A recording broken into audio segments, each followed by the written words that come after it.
Hello and good morning, good afternoon or good evening wherever you are tuning in from. I'm currently in the UK, so it's night time here, but I've still got my coffee just like yesterday. So today is Thursday and I thought why not to do a little throwback Thursday for you. So I'm going to be talking about two projects that are very near and dear to my heart.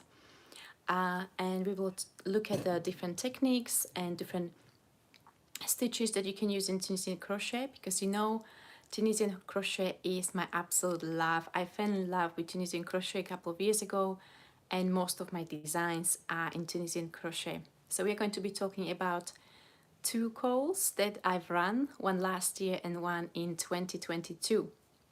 So let's start with the first one, and that's the Sydney shawl. So this is the original prototype, and I made this in this gorgeous hand-dyed yarn that I had shipped from Australia. So there's a lady on Instagram that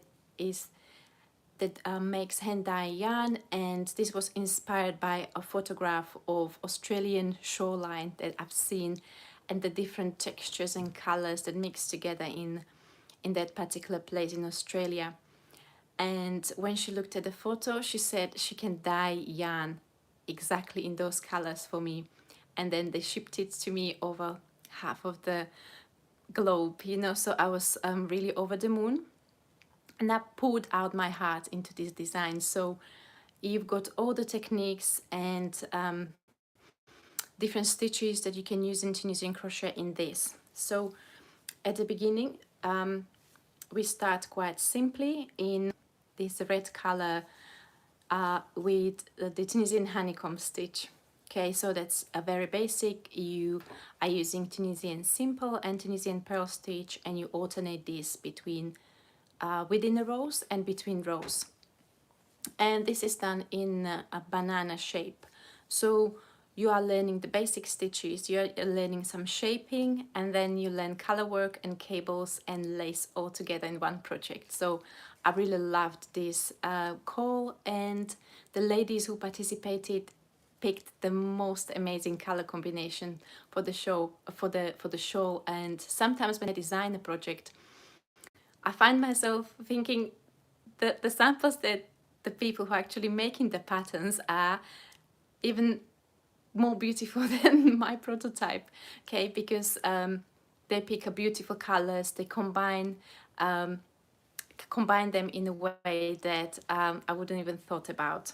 So that was the first part of the show. Then we are coming to color work. So you can see here there's a simple color work and how you can use different stitches, for example Tunisian knit stitch, to show the colors on the forward and return pass. And there is a color work where you change the colors between the forward and return pass, which creates a beautiful effect. The next section is a lace. So you can't really see the lace opened really well because I blocked the shawl almost 4 years ago. So the wool kind of brought it back together. So if I wanted to open the lace again, I would need to reblock it. So this was a 2-stitch combination again to create another section. And then again, we've got a bit of color work just to make the transitions between the colors a little bit easier on the eye. So you've got again different types of color work, but by the time you get to this section, you are already really proficient in this. And then the next section were cables. So I try to imitate the ripples that you can see in the water or in the ocean as they are coming to the shore. So I use this cable pattern that I found in a stitch dictionary, and I thought they really fit the idea that I had behind the design perfectly. So by the time you finish this blue section, you've already mastered shaping, you've already mastered color work, you've already mastered the basic stitch combinations, and then some lace as well. And then from then you repeat the red section again and the lace. So by the time you complete the shawl, you've got the muscle memory for Tunisian crochet and for the different techniques. So when I run the actual call, I use slightly different colors because I thought this yarn was specifically made, specifically designed for my sample, but I wanted something that was widely available. And I was hoping that was affordable for crocheters as well. So the yarn that I selected for the actual call was from We Crochet, and this was in straw in fingering weight yarn. So I'm going to show you the yarn that I've used for the actual call.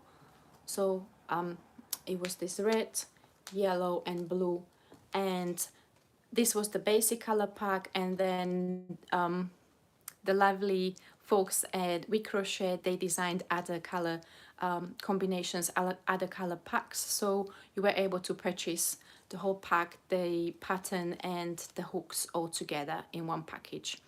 So I've really enjoyed this call, and I hope the participants enjoyed it as well. So this is a pattern that helps you to learn really the basics of Tunisian crochet really well. So the next project I'm going to be talking about is another call, another shawl, another banana shape, and this is most recent. So I ran this call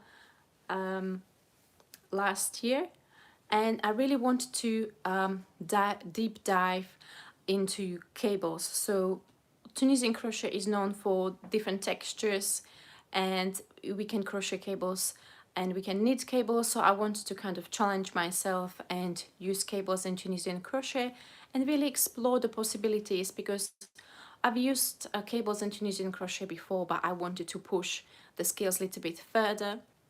So I've never done traveling cables before, so I tried to incorporate some traveling cables in the project as well. So again, we've started very slowly with this project. We did some honeycomb cables, which you might know from knitting. So I just took it very lightly at the beginning. The first week is usually for crocheters to get on with the technique if they've never done Tunisian crochet, getting used to working the forward and return pass. And then we slowly start increasing the difficulty, and the pattern gets more complex. And usually in the last few weeks of the call, I like when the crocheters just are practicing the different techniques, just ease it off again. So the second part of the show was again slight color work, and this this project was really kind of winter themed project, so I tried to pick colors that would work for that. So the color work was in green. There was ribbing as well. You might not see it on this sample, but the second green section is ribbing. And then we got to, I would say, the most difficult part of the show, which was this traveling cable. So the beginning of each row was just Tunisian knit stitch, very simple, and then as you got to the edge, you started working on the traveling cable. And if you watched my live yesterday, you would know that I'm designing another very simple project with traveling cable, so I used the same stitch pattern for that. So this is a really beautiful cable which was inspired by knitting cables. And then you practice that, then you move on to the next section, slight gentle ribbing again, little color work with the purple, and then we finish strong on the last section, which was another different type of cable.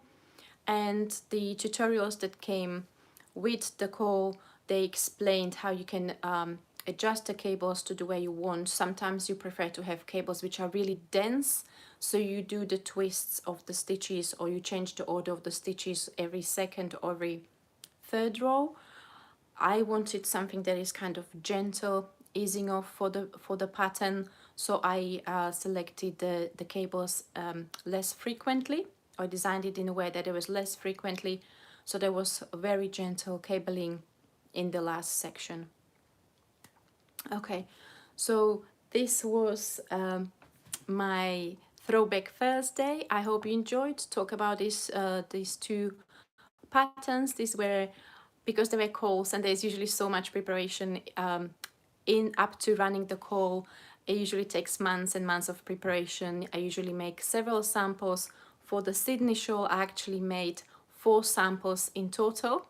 I usually don't make the same pattern multiple times, but it was just necessary to go through the tech testing and I sent one sample to We Crochet folks as well, so they had one in the US. I made another one which I made for the photo shoot.